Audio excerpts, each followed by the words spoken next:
حضرت عثمان غنی کا پوتا ہے عبداللہ بن عمر بن عثمان غنی.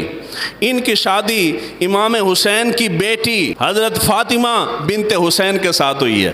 ایک لمحے کے لیے ہم تصور کر لیں کہ جی اوپر کا معاملہ درست تھا، بعد میں حضرت عثمان غنی نے اہل بیت کے ساتھ زیادتیاں کی ہیں. اہل بیت میں بڑا نام کس کا؟ حضرت علی شیر خدا، حضرت حسن و حسین، انہی کا نام آتا ہے بڑا.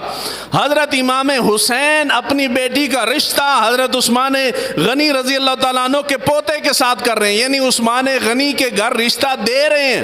اس کا مطلب یہ ہے کہ امام حسن و حسین حضرت عثمان غنی کے اوپر بھی اور آپ کی آل کے اوپر بھی اعتماد کرتے ہیں.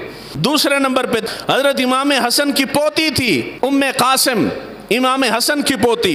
حضرت عثمان غنی کے پوتے تھے مروان بن ابان بن عثمان.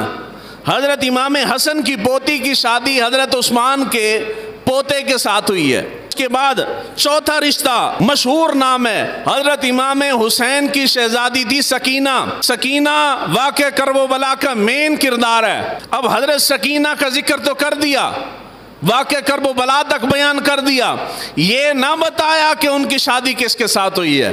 اگر تم بتاؤ گے تو پھر تمہاری ساری کہانیاں دھڑام سے نیچے گر جائیں گی. کیوں گر جائیں گی؟ اس لیے کہ جن کو تم نے ظالم بنا کے رکھا ہے، اہل بیت نے تو ان کے ساتھ رشتے کیے ہیں، اہل بیت نے تو ان کو رشتے دیے بھی ہیں، ان سے رشتے لیے بھی ہیں. تو حضرت امام حسین کی بیٹی سیدہ سکینہ حضرت عثمان غنی کے پوتے تھے، ان کے ساتھ شادی ہوئی ہے. اس کا مطلب یہ ہے کہ حضرت عثمان غنی بھی اہل بیت کو فضیلت، مقام اور مرتبہ دیتے تھے، عزت کرتے تھے، احترام کرتے تھے. اور اہل بیت بھی عثمان غنی رضی اللہ تعالیٰ عنہ کے گھرانے کو اچھا گھرانہ سمجھتے تھے، اسی لیے تو انہوں نے رشتے دیے بھی ہیں اور رشتے لیے بھی ہیں.